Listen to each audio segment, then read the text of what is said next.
El segundo anillo de poder, parte 6. Bueno, sean todos bienvenidos a este nuestro espacio en audio. Pues vamos con lo nuestro. Parte 6 del audiolibro y capítulo 2 en su segunda parte del libro, Las Hermanitas. Pues vamos a terminar este capítulo. Vamos a ello. Describí mi visión a las muchachas. Ambas me dijeron, tal como solía hacerlo don Juan, que no debía dejarme llevar por tales representaciones. En él, sin embargo, la reacción resultaba más congruente. Yo nunca había hecho realmente caso de sus críticas ni de su desdén, pero con ellas era diferente. No estaban al mismo nivel. Me sentí insultado. Las llevaré a su casa, dije. ¿Dónde viven? Lidia se volvió hacia mí y me dijo furiosa que ellas eran mis protegidas y que debía llevarlas a un lugar seguro, puesto que habían renunciado a su libertad, a pedido del Nahual, con la finalidad de ayudarme. Llegados a este punto, monté en cólera. Quise abofetearlas, pero entonces sentí el extraño estremecimiento recorrer mi cuerpo una vez más. Volvió a comenzar como un cosquilleo en la coronilla y bajó por mi espalda hasta llegar a la región umbilical. En ese instante supe dónde vivían. El cosquilleo era como una capa protectora, una suave cálida hoja de celuloide. La percibía físicamente, cubriendo la zona que va desde el pubis hasta el reborde costal. Mi cólera desapareció, dando paso a una extraña serenidad, una frialdad y a la vez un deseo de reír. Comprendí en aquel momento algo trascendental. Ante el impacto de los actos de doña Soledad y de las hermanitas, mi cuerpo se había desprendido de la racionalidad. Yo había dicho, en los términos de don Juan, parado el mundo.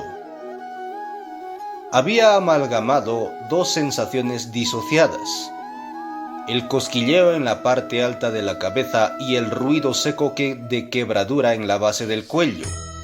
Entre ambas cosas yacía la clave de aquella suspensión del juicio.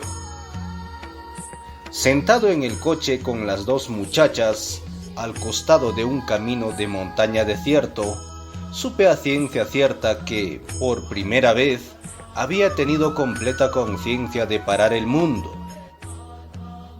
Esa sensación trajo a mi memoria otra similar, mi primera experiencia de conciencia corporal, ocurrida hacía años. Tenía que ver con el cosquilleo en la coronilla. Don Juan me había dicho que los brujos debían cultivar esa sensación, y se había extendido en su descripción. Según él, era una suerte de comezón, algo ni placentero ni doloroso, que se iniciaba en el punto más alto de la cabeza. Para hacérmelo comprender, en un nivel intelectual, definió y analizó sus características, y luego, atento al aspecto práctico, intentó orientarme en el desarrollo de la conciencia corporal y la memoria de la sensación, haciéndome correr bajo ramas o rocas salientes según un plano horizontal situado a pocos centímetros por encima de mí. Pasé años tratando de comprender lo que me había dicho, pero por una parte me resultaba imposible captar todo el sentido de su descripción, y por otra parte, era incapaz de dotar a mi cuerpo de la memoria adecuada para seguir sus consejos prácticos. Nunca sentía nada sobre la cabeza al correr bajo las ramas o las rocas que él había escogido para sus demostraciones, pero un día mi cuerpo descubrió la sensación por sí mismo, al intentar entrar conduciendo un camión de caja alta en un edificio para aparcamiento de 3 plantas. Traspuse el umbral a la misma velocidad con que solía hacerlo en mi pequeño sedán de 2 puertas, de resultas de lo cual vi, desde el alto asiento del camión, cómo la viga de cemento transversal del techo se acercaba a mi cabeza. No pude detenerme a tiempo y la sensación que tuve fue la que la viga se me escalpaba. Nunca había conducido un vehículo tan alto como ese, de modo que no me era posible haber hecho los ajustes perceptuales necesarios. El espacio que separaba el camión del techo del aparcamiento me parecía inexistente. Sentía la viga con el cuero cabelludo. Ese día pasé horas conduciendo en el aparcamiento para dar a mi cuerpo la oportunidad de hacerse con el recuerdo del cosquilleo. Me volví hacia las muchachas con el propósito de informarles que acababa de recordar dónde vivían. Desistí. No había modo de explicarles que la experiencia del cosquilleo había traído a mi memoria una observación hecha al azar por don Juan en cierta oportunidad en que, camino a la vivienda de Pablito, pasamos por otra casa. Había señalado una característica poco corriente de esos alrededores y dicho que esa era un lugar ideal para quien buscase quietud, pero no un lugar para descansar. Las llevé allí. Su casa era una construcción de adobe bastante grande con techo de tejas, como aquel en que vivía doña Soledad. Tenía una habitación larga adelante, una cocina techada al aire libre en la parte trasera, un enorme patio contiguo a ella, y al otro lado del patio un gallinero. La parte más importante de la casa, no obstante, era una habitación cerrada con 2 puertas, una que se abría a la sala delantera y la otra que daba a los fondos. Lidia, que dijo que ellas mismas la habían construido. Quise verla, pero ambas argumentaron que no era el momento apropiado, puesto que ni Josefina ni la gorda se hallaban presentes para mostrarme las partes de la habitación que les pertenecían. En un rincón de la primera habitación había una plataforma de ladrillos de tamaño considerable. Su altura sería de unos 45 centímetros y estaba destinada a hacer las veces de cama, con uno de sus extremos pegado a la pared. Lidia puso sobre ella unas espesas esteras de paja y me instó a que me echara a dormir mientras ellas velaban. Rosa había encendido una lámpara y la colgó de un clavo sobre la cama. La luz alcanzaba para escribir. Les expliqué que al escribir me serenaba y les pregunté si les molestaba. «¿Por qué lo tienes que preguntar?», replicó Lidia. «Hazlo». Con la pretensión de darle una explicación superficial, le dije que yo siempre había hecho cosas raras, como tomar notas, lo cual resultaba extraño inclusive a don Juan y a don Genaro, y que en consecuencia debía resultarles extraño a ellas. «Nosotras siempre hacemos cosas raras», dijo Lidia secamente. Me senté en la cama, bajo la lámpara, con la espalda apoyada en el muro. Ellas se echaron cerca de mí, una a cada lado. Rosa me cubrió con una manta y se quedó dormida, como si todo lo que necesitase para ello fuera tenderse. Lidia declaró entonces que esos eran el momento y el lugar apropiados para conversar, si bien a ella le parecía preferible apagar la luz porque ésta le daba sueño. Nuestra conversación, en la oscuridad, giró en torno del paradero de las otras 2 muchachas. Sostuvo que no tenía ni una remota idea del lugar en que pudiese hallarse la gorda, pero que indudablemente Josefina seguía en las montañas buscando a Néstor, a pesar de la oscuridad. Explicó que Josefina era la más capaz de valerse por sí misma en circunstancias tales como encontrarse en un lugar desértico y oscuro. Esa era la razón por la cual la gorda la había escogido para esa misión. Le comenté que, escuchándolas referirse a la gorda, me había hecho la idea de que era la jefe. Lidia me respondió que efectivamente la gorda mandaba y que el propio Nahual había ordenado que así fuera. Agregó que, más allá de esa circunstancia, tarde o temprano, la gorda habría terminado por ponerse a la cabeza porque era la mejor. En ese punto me vi obligado a encender la lámpara para poder escribir. Lidia se quejó de que la luz le impedía permanecer despierta, pero me salí con la mía. ¿Qué es lo que determina que la gorda sea la mejor?, pregunté yo. Tiene más poder personal, dijo. Lo sabe todo. Además, el Nahual le enseñó a controlar a la gente. ¿Envidias a la gorda por ser la mejor? Antes, pero ya no. ¿A qué se debe este cambio?, pregunté. Terminé por aceptar mi destino, como me había dicho el Nahual. ¿Y cuál es tu destino?, repliqué. Mi destino es ser la brisa, ser una soñadora. Mi destino es ser un guerrero. ¿Envidian Rosa o Josefina a la gorda? No, no la envidian. Todas nosotras hemos aceptado nuestros destinos. El Nahual dijo que el poder solo llega tras haber aceptado nuestros destinos sin discusión.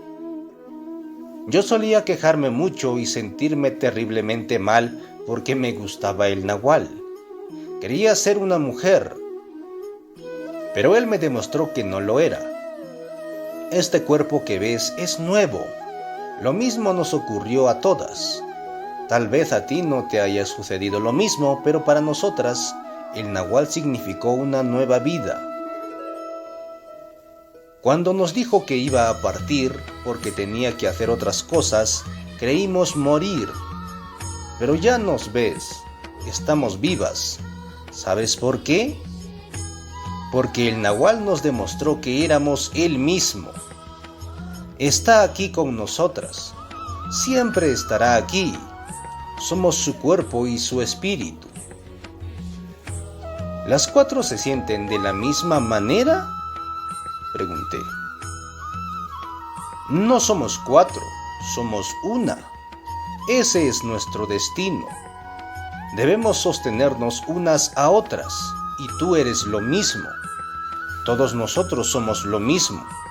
Incluso Soledad es lo mismo, aunque vaya en una dirección distinta. ¿Y Pablito y Néstor y Benigno dónde encajan?, pregunté. No lo sabemos. No nos gusta. Especialmente Pablito. Es cobarde. No ha aceptado su destino y pretende huir de él.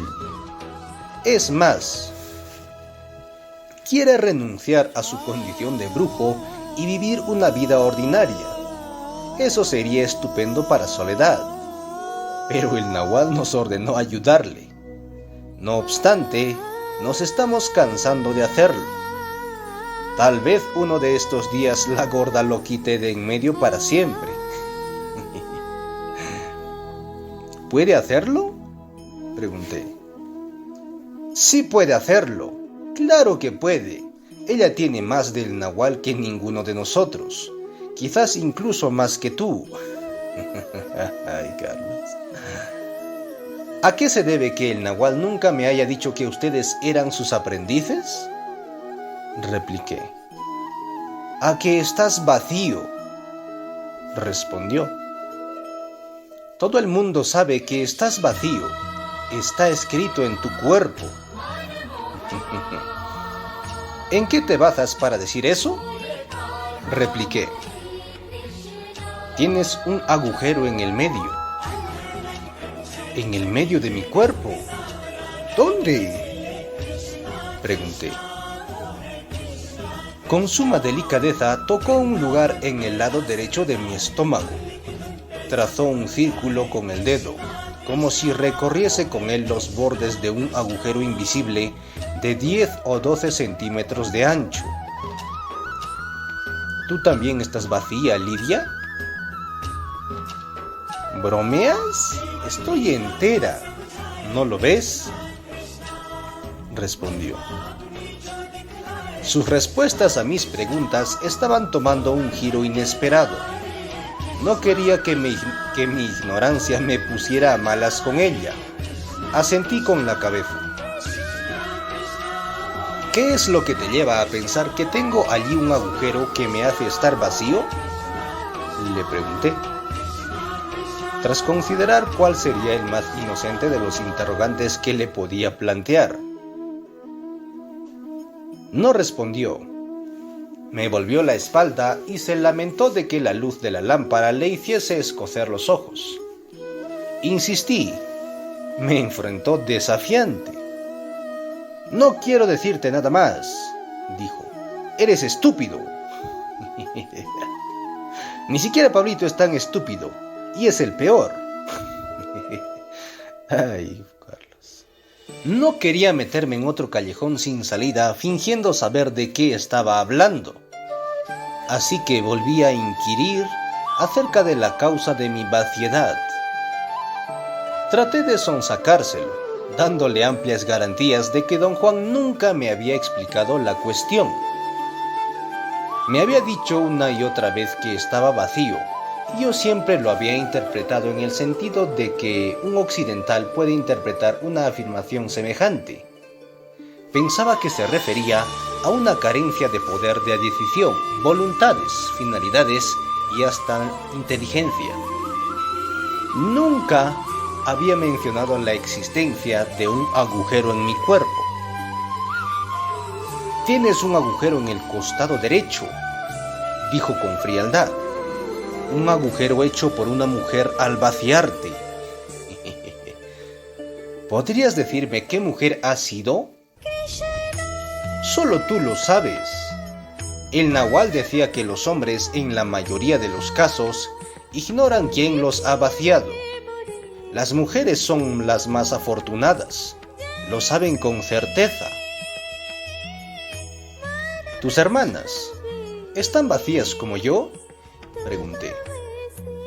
No seas idiota. ¿Cómo podrían estar vacías? Doña Soledad me dijo que ella estaba vacía. ¿Presenta el mismo aspecto que yo? No. El agujero de su estómago era enorme. Abarcaba ambos costados, lo cual revela que la han vaciado un hombre y una mujer. ¿Qué hizo doña Soledad con un hombre y una mujer? Les entregó su integridad, respondió. Vacilé un instante antes de formularle la siguiente pregunta. Quería valorar en su justa medida todas las consecuencias de su afirmación. La gorda estaba aún peor que Soledad, prosiguió Lidia. 2 mujeres la vaciaron. El agujero de su estómago era como una caverna, pero ella lo ha cerrado. Ha vuelto a estar completa.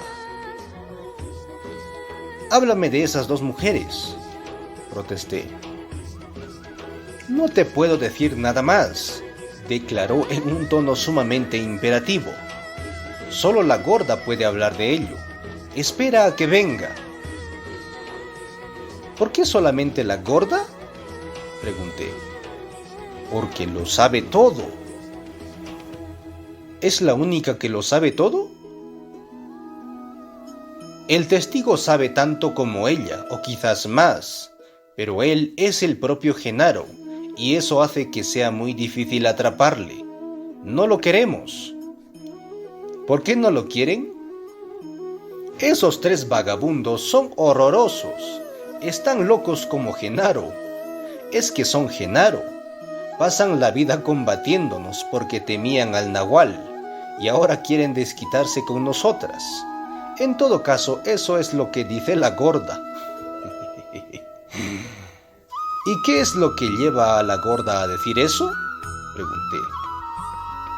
El nahual le dijo cosas que ella no comunicó a las demás. Ella ve. El nahual dijo que tú también veías. Ni Josefina, ni Rosa, ni yo vemos. Y sin embargo, los 5 somos lo mismo. Somos lo mismo. La frase "somos lo mismo", que doña Soledad había empleado la noche anterior, originó un torrente de pensamientos y de temores. Dejé a un lado mi libreta. Miré alrededor. Estaba en un extraño mundo, echado en un lecho extraño, en medio de 2 mujeres a las que no conocía. No obstante, me sentía cómodo. Mi cuerpo experimentaba abandono e indiferencia. Confiaba en ellas. ¿Van a dormir aquí?, pregunté yo. ¿Dónde si no?, respondió. ¿Y la habitación de ustedes?, respondí. No podemos dejarte solo. Sentimos lo mismo que tú. Eres un extraño, pero estamos obligadas a ayudarte. La gorda dijo que no importaba lo estúpido que fueras, que debíamos cuidar de ti. Dijo que debíamos dormir en la misma cama que tú, como si fueses el propio nahual. Lidia apagó la lámpara. Permanecí sentado con la espalda apoyada en la pared. Cerré los ojos para pensar y me quedé dormido instantáneamente. A las 8 de la mañana, Lidia, Rosa y yo nos habíamos sentado en un sitio plano exactamente frente a la puerta de entrada y ya llevábamos casi 4 horas allí desde las 8 de la mañana. Yo había intentado trabar conversación con ellas, pero se negaban a hablar. Daban la impresión de encontrarse muy serenas, casi dormidas. No obstante, esa tendencia al abandono no era contagiosa. El estar allí sentado en silencio forzoso me había llevado a un estado de ánimo particular. La casa se alzaba en la cima de una pequeña colina. La puerta daba al este. Desde el lugar en que me hallaba alcanzaba a ver casi en su totalidad el estrecho valle que recorría de oeste a oeste. No divisaba el pueblo, pero sí las zonas verdes de los campos cultivados en el fondo del valle. Al otro lado, en todas direcciones se extendían gigantescas colinas, redondas y erosionadas. No había montañas altas en las proximidades del valle, solo esas enormes colinas, cuya visión suscitaba en mí las más violentas sensación de opresión. Tuve la impresión de que las elevaciones que tenía delante estaban a punto de transportarme a otra época. Lidia se dirigió a mí de pronto, y su voz interrumpió mi ensueño. Tironeó mi manga. «Allí viene Josefina», dijo. Miré al sinuoso sendero que llevaba del valle a la casa. Vi a una mujer que subía andando lentamente. Se encontraba a una distancia aproximada de 50 metros. Advertí de inmediato la notable diferencia de edad entre Lidia y Rosa, y ella. Volví a mirarla. Nunca me hubiese imaginado que Josefina fuese tan vieja. A juzgar por su paso tardo y la postura de su cuerpo, se trataba de una cincuentona. Era delgada, vestía una falda larga y oscura y traía un fardo de leña cargado en sus espaldas. Llevaba algo atado a la cintura. Tenía todas las trazas de ser un niño, sujeto a su cadera izquierda. Daba la impresión de estar dándole el pecho a la vez que caminaba. Su andar era casi tenue. A duras penas logró remontar la última cuesta antes de arribar a la casa. Cuando por fin la tuvimos frente a nosotros a pocos metros, advertí que respiraba tan pesadamente que intenté ayudarla a sentarse. Hizo un gesto con el cual pareció indicar que estaba bien. Oí a Rosa y a Lidia sofocar sendas risillas. No las miré porque toda mi capacidad de atención había sido tomada por asalto. La mujer que tenía ante mí era la criatura más absolutamente repugnante y horrible que había visto en mi vida. Desató el fardo de leña y lo dejó caer al suelo con gran estrépito. Di un salto involuntariamente debido en parte al hecho de que estuvo a punto de caer sobre mi regazo, llevada por el peso de la madera. Me miró por un instante y luego bajó los ojos, aparentemente turbada por su propia torpeza. Irguió la espalda y suspiró con evidente alivio. Se veía que la carga había resultado excesiva para su viejo cuerpo. Mientras estiraba los brazos, el pelo se le soltó en parte. Llevaba una sucia cinta amarrada a la frente. El cabello largo y grisáceo se veía mugriento y enmarañado. Alcancé a ver hebras blancas destacando contra el castaño oscuro del lazo. Me sonrió y esbozó un gesto de saludo con la cabeza. Aparentemente le faltaban todos los dientes. Su boca era un agujero negro. Se cubrió el rostro con la mano y rió. Se quitó las sandalias y entró a la casa, sin darme tiempo de articular palabra.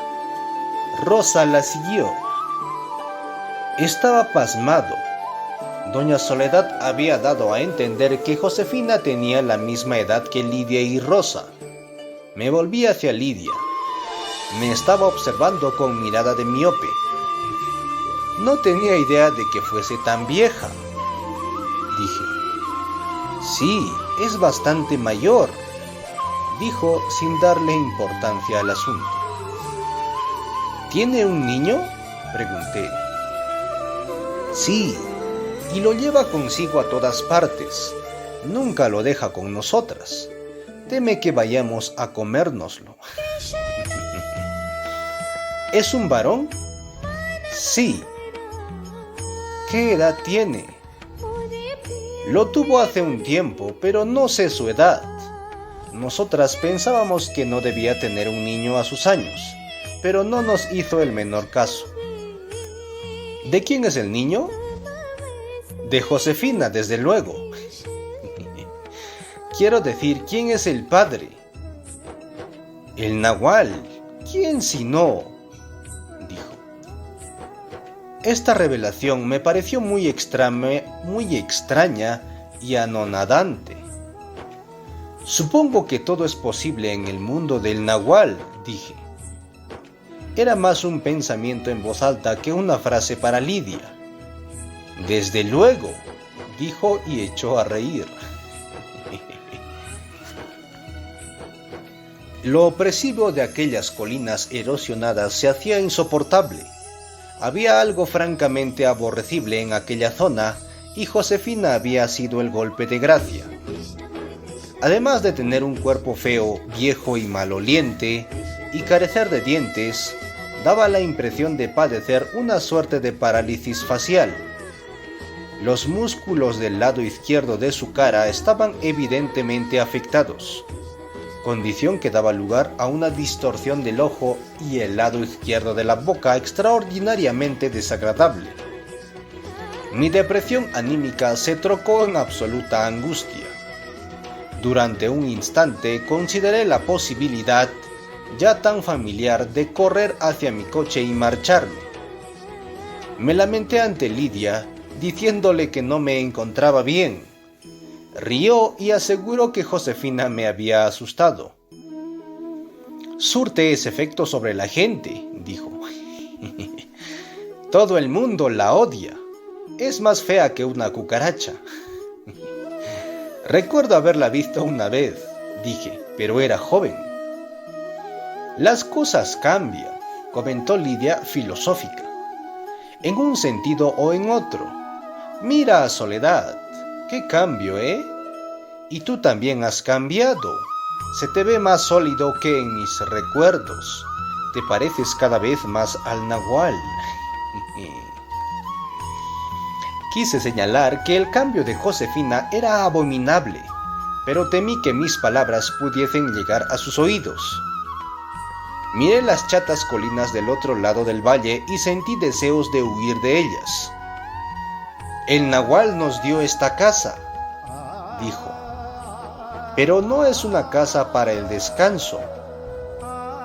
Antes teníamos otra que era francamente hermosa. Este lugar embota. Esas montañas de allí arriba acaban por volverle loco a uno. El descaro con que leía mis pensamientos me desconcertó. No supe qué decir. Somos indolentes por naturaleza, prosiguió. No nos gusta esforzarnos. El nahual lo sabía, así que debe haber supuesto que este sitio nos llevaría a subirnos por las paredes. Se interrumpió bruscamente y dijo que quería algo de comer. Fuimos a la cocina, un área semicerrada, con solo 2 muros. Del lado abierto, a la derecha de la entrada, había un horno de barro. Del opuesto, en el punto en que las 2 paredes se unían, había un sitio amplio para comer, con una mesa y 3 bancos. El piso estaba pavimentado con piedras del río pulidas. Un techo plano, situado a unos 3 metros de altura, descansaba sobre las paredes y sobre las vigas en los lados abiertos. Lidia me sirvió un tazón de frijoles con carne de una olla expuesta a fuego muy lento y calentó unas tortillas directamente sobre las brasas. Rosa entró, se sentó junto a mí y pidió a Lidia que le diese algo de comer. Me concentré en observar cómo Lidia servía frijoles y carne con un cucharón. Daba la impresión de tener noción precisa de la cantidad exacta. Debe de haber tomado conciencia de que yo admiraba sus maniobras. Quitó 2 o 3 frijoles del tazón de Rosa y los devolvió a la olla. Por el rabillo del ojo, vi a Josefina entrar a la cocina. No obstante, no la miré. Se sentó frente a mí al otro lado de la mesa. Experimenté una sensación de rechazo en el estómago. Me di cuenta de que no podría comer mientras esa mujer me estuviese contemplando. Para aliviar mi tensión, bromeé con Lidia a propósito de 2 frijoles de más en el tazón de Rosa, que había pasado por alto. Los retiró con el cucharón con una precisión que me sobresaltó. Reí nerviosamente, sabiendo que, una vez que Lidia se hubiese sentado, me vería obligado a apartar mis ojos del fogón y hacerme caso de la presencia de Josefina. Finalmente, de mala gana, tuve que mirar al otro lado de la mesa. Hubo un silencio mortal. La contemplé, incrédulo. Abrí la boca asombrado. Oí las carcajadas de Lidia y Rosa. Me llevó una eternidad poner en cierto orden mis pensamientos y sensaciones. Fuese quien fuese la persona que tenía delante, no era la Josefina que había visto un rato antes, sino una muchacha muy bonita. No tenía los rasgos indios de Lidia y de Rosa. Su tipo era más bien latino. Tenía una tez ligeramente olivácea, una boca muy pequeña y una nariz finamente proporcionada, dientes cortos y blancos y cabello negro, breve y ensortijado. Un hoyuelo en el lado izquierdo del rostro contemplaba el encanto de su sonrisa. Era la misma muchacha que había conocido superficialmente hacía años. Sostuvo mi mirada mientras la estudiaba. Sus ojos evidenciaban cordialidad. Me fui sintiendo poco a poco presa de un nerviosismo incontrolable. Terminé por decir chistes desesperados acerca de mi auténtica perplejidad. Ellas reían como niños. Una vez que sus risas se hubieran acallado, quise saber cuál era la finalidad del despliegue histriónico de Josefina. «Practica el arte del acecho», dijo Lidia. El nahual nos enseñó a confundir a la gente para pasar desapercibidas. Josefina es muy bonita. Si anda sola de noche, nadie la molestará en tanto se la vea fea y maloliente. Pero si sale tal como es, bueno, ya te imaginas lo que podría suceder. Josefina asintió con un gesto y luego deformó el rostro en la más desagradable de las muecas posibles. «Puede mantener la cara así todo el día», escuché. Sostuve que, si viviera en esos parajes, seguramente Josefina llamaría más fácilmente mi atención con su disfraz que sin él. «Ese disfraz era solo para ti», dijo Lidia, y las tres rieron. «Y mira hasta qué punto te desconcertó. Te llamó más la atención el niño que ella». Lidia fue a la habitación y regresó con un atado de trapos que tenía toda la apariencia de un niño envuelto en sus ropas. Lo arrojó sobre la mesa delante de mí. Sumé mis carcajadas a las suyas. «¿Todas tienen disfraces?», pregunté. «No, solamente Josefina. Nadie en los alrededores la conoce tal como es», replicó Lidia. Josefina asintió y sonrió, pero permaneció en silencio. Me gustaba muchísimo. Había algo inmensamente inocente y dulce en ella. Ese Carlos. Por un Don Juan. «Di algo, Josefina», dije, aferrándola por los antebrazos. Me miró desconcertada y retrocedió. Supuse que, dejándome llevar por mi alegría, le había hecho daño al cogerla con demasiada fuerza. La dejé ir. Se sentó muy erguida. Contrajo su pequeña boca y sus labios finos y produjo una grotesca avalancha de gruñidos y chillidos. Todo su rostro se alteró de pronto. Una serie de espasmos feos e involuntarios echaron a perder su serena expresión de un momento antes. La miré horrorizado. Lidia me tiró de la manga. «¿Por qué tuviste que asustarla, estúpido?», susurró. «¿No sabes que quedó muda y no puede decir nada?». Era evidente que Josefina la había entendido y parecía resuelta a protestar.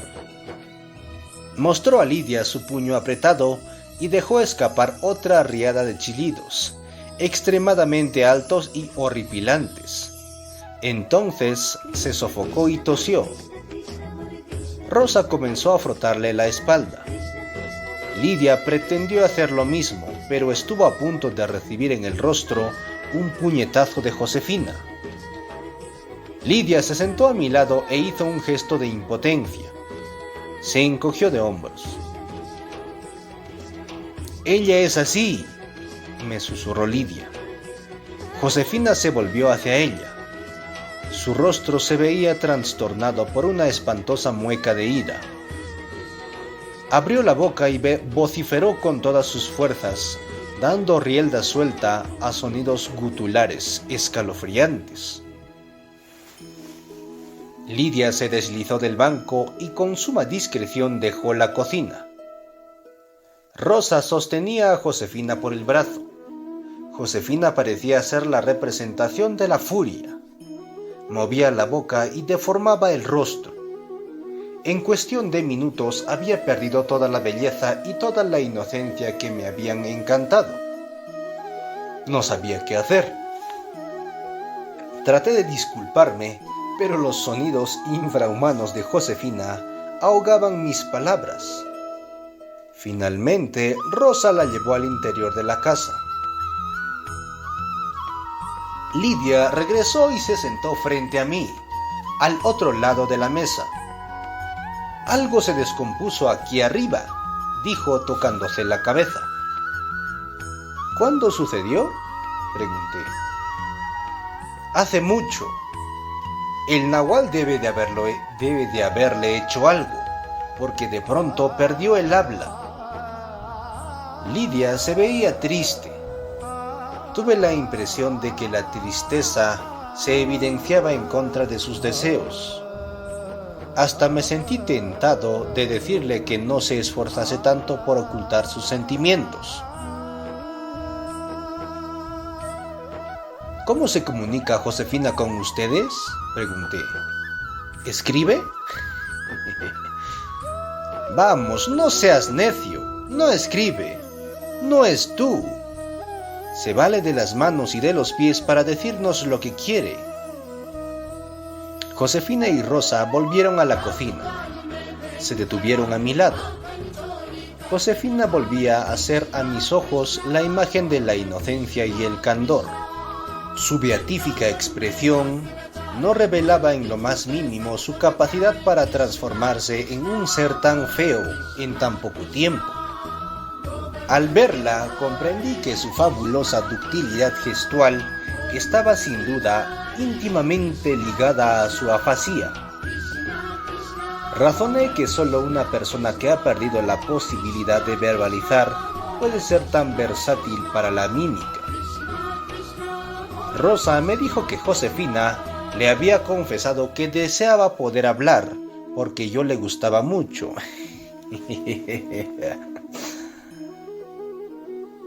«Hasta que llegaste, se sentía feliz como era», dijo Lidia con voz áspera. Josefina sacudió la cabeza afirmativamente, corroborando la declaración de Lidia, y emitió una serie de suaves sonidos. «Desearía que la gorda estuviese aquí», dijo Rosa. «Lidia siempre hace enfadar a Josefina». «No es esa mi intención», protestó Lidia. Josefina le sonrió y extendió el brazo para tocarla. Según todas las apariencias, su intención era disculparse. Lidia rechazó su mano. «Muda imbécil», murmuró. Josefina no se irritó. Desvió la vista. Había una enorme tristeza en sus ojos. Me vi obligado a interceder. «Cree que es la única mujer en el mundo que tiene problemas», me espetó Lidia. «El nahual nos dijo que la tratásemos con rigor y sin piedad hasta que dejase de sentir lástima por sí misma». Rosa me miró confirmando la aseveración de Lidia con un movimiento de cabeza. Lidia se volvió hacia Rosa y le ordenó apartarse de Josefina.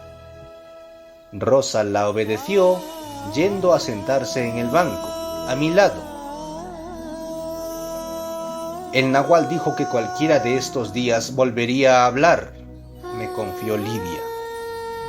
«¡Ey!», dijo Rosa, tirándome de la manga. «Tal vez tú seas quien la haga hablar». «Sí», exclamó Lidia, como si hubiese estado pensando en lo mismo. «Quizás sea por eso que hayamos debido esperarte».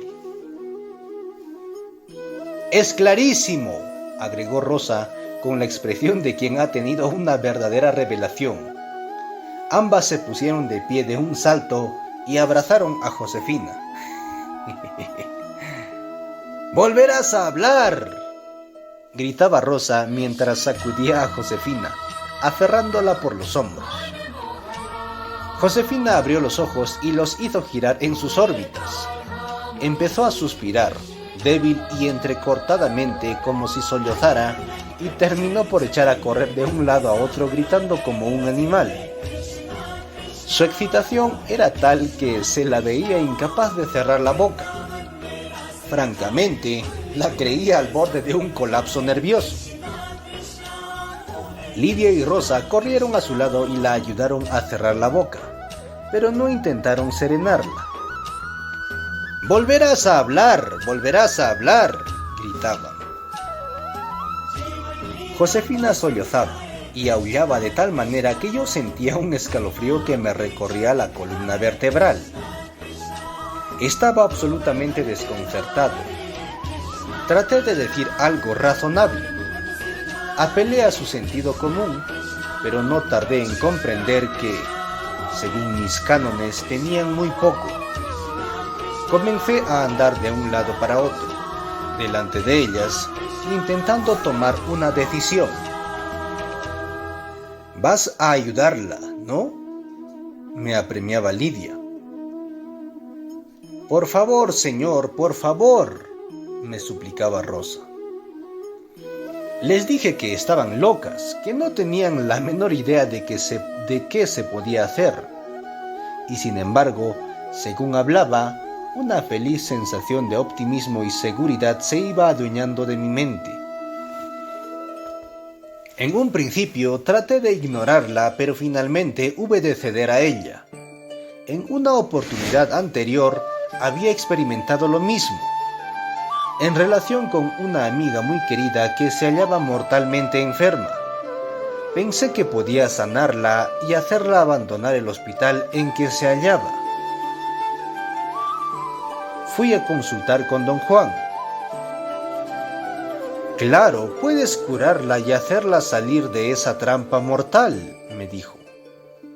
«¿Cómo?», le pregunté. «El procedimiento es muy simple», dijo. «Todo lo que debes hacer es recordarle que se trata de una paciente incurable. Puesto que es un caso terminal, tiene poder. No tiene nada más que perder. Ya lo ha perdido todo. Cuando no se tiene nada que perder, se adquiere coraje.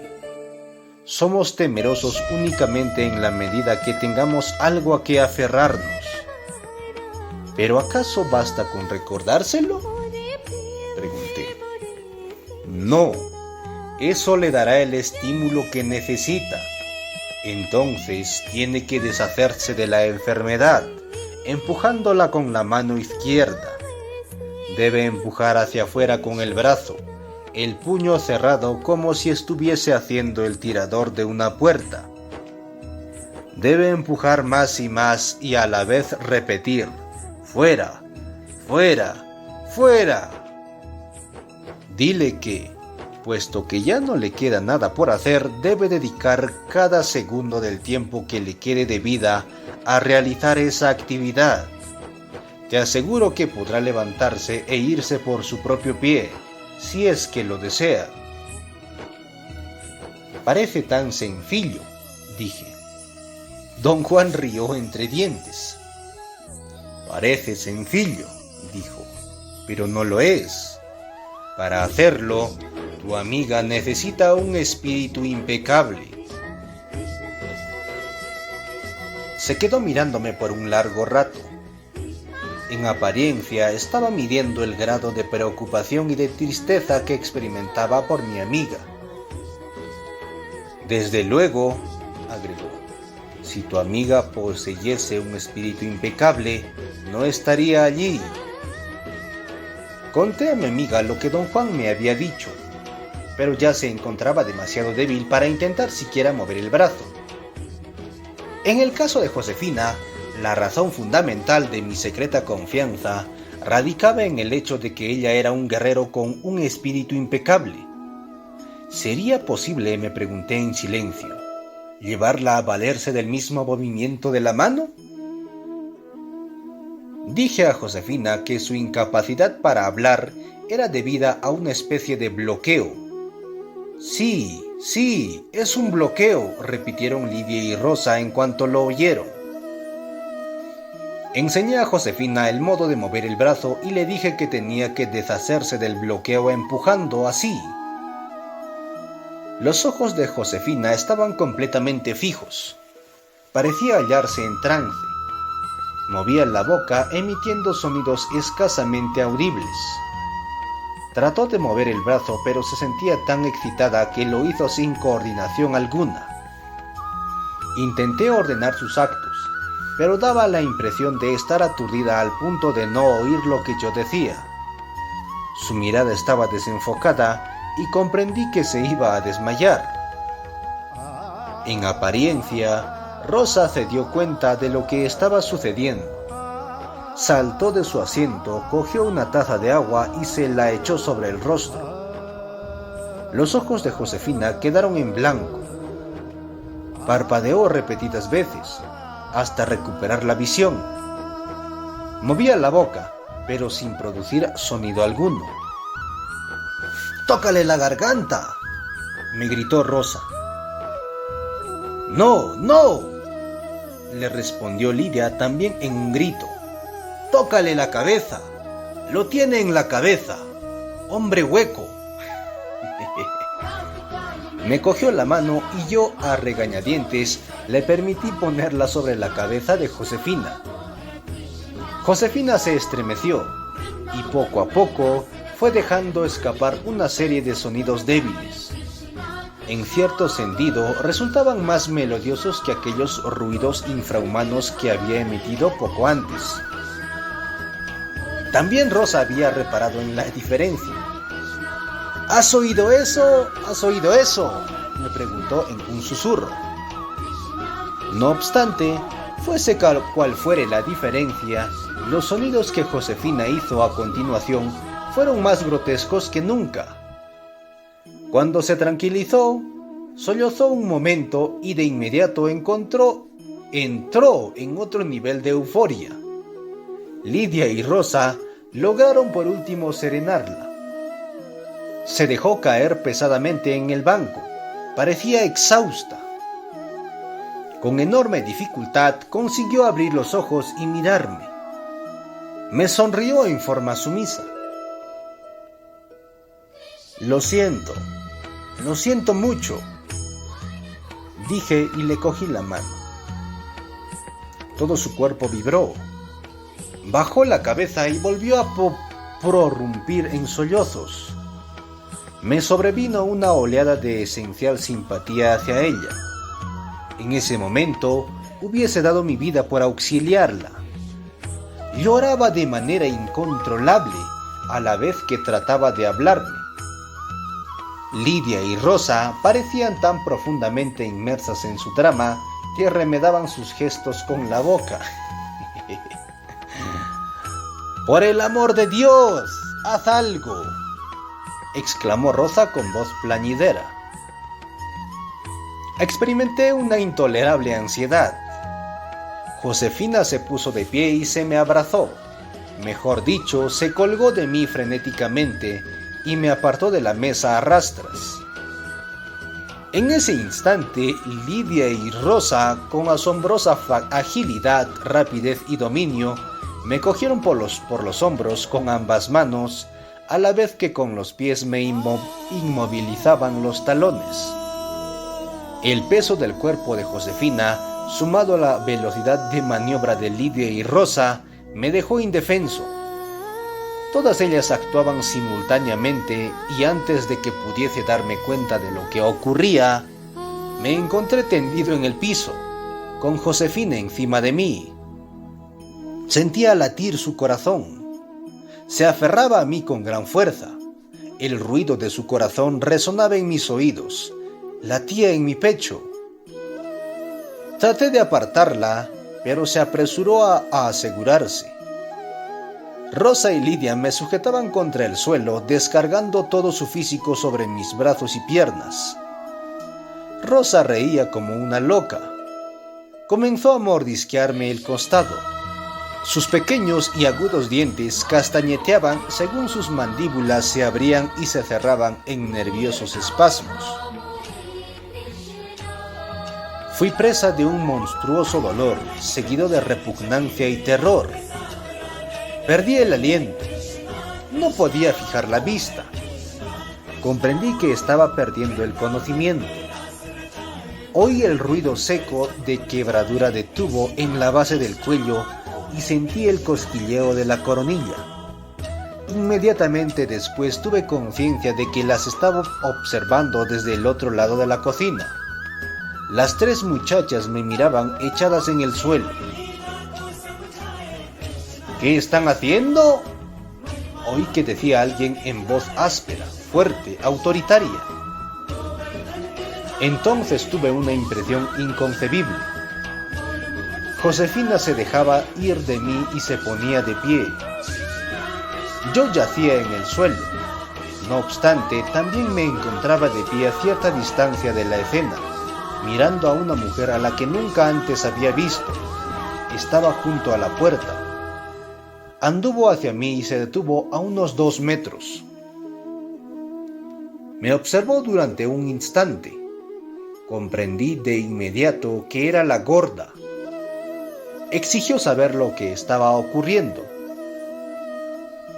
«Le estamos gastando una pequeña broma», dijo Josefina aclarándose la garganta. Yo fingía ser muda. Las 3 muchachas se reunieron muy cerca, las unas de las otras, y echaron a reír. La gorda permaneció impasible, contemplándome. Me habían engañado. Encontré tan ultrajantes mi propia estupidez y mi necedad que estallé en una carcajada histérica, casi fuera de control. Mi cuerpo se estremecía. Entendí que Josefina no había estado jugando, como acababa de afirmar. Las 3 habían actuado en serio. A decir verdad, había sentido el cuerpo de Josefina como una fuerza que en realidad se estaba introduciendo en mi propio cuerpo. El roer de Rosa en mi costado, indudablemente una estratagema para distraer mi atención, coincidió con la impresión de que el corazón de Josefina latía dentro de mi pecho. Oí a la gorda pedirme que me calmara. Una conmoción nerviosa tuvo lugar dentro de mí y luego una cólera lenta, sorda, me invadió. Las aborrecí. Había tenido bastante de ellas. Habría cogido mi chaqueta y mi libreta de notas y abandonado la casa, de no ser porque todavía no me había recuperado por completo. Estaba un tanto aturdido y mis sentimientos decididamente se hallaban embotados.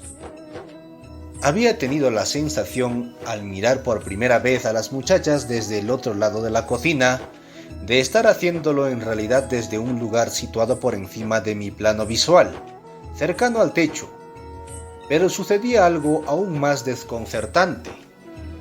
Había percibido a ciencia cierta que el cosquilleo de la coronilla me liberaba del abrazo de Josefina. No era una sensación vaga. Verdaderamente algo había surgido en la cima de mi cabeza. Pocos años antes, don Juan y don Genaro habían manipulado mi capacidad perceptiva y yo había experimentado una imposible doble impresión. Sentía a don Juan caer encima mío, apretándome contra el piso, en tanto a la vez seguía encontrándome de pie. Lo cierto es que me hallaba en ambas situaciones simultáneamente. En términos de brujería, podría decir que mi cuerpo había conservado el recuerdo de aquella doble percepción, y a juzgar por las apariencias, la había repetido. En esa oportunidad, sin embargo, había 2 nuevos elementos para sumar a mi memoria corporal. Uno era el cosquilleo del que tan conscientemente venía siendo en el curso de mis enfrentamientos con aquellas mujeres. Ese era el vehículo mediante el cual arribaba a la doble percepción. El otro era aquel sonido en la base del cuello que me permitía liberar algo de mí, capaz de surgir de la coronilla. Al cabo de 1 o 2 minutos me sentí bajar del techo hasta encontrarme parado en el suelo. Me costó cierto tiempo readaptar los ojos al nivel de visión normal. Al mirar a las 4 mujeres, me sentí desnudo y vulnerable. Viví un instante de disociación o una solución en la continuidad perceptual. Fue como si hubiese cerrado los ojos y una fuerza desconocida me hubiese hecho girar sobre mí mismo un par de veces. Cuando abrí los ojos, las muchachas me observaban con la boca abierta, pero de un modo u otro volvía a ser yo mismo.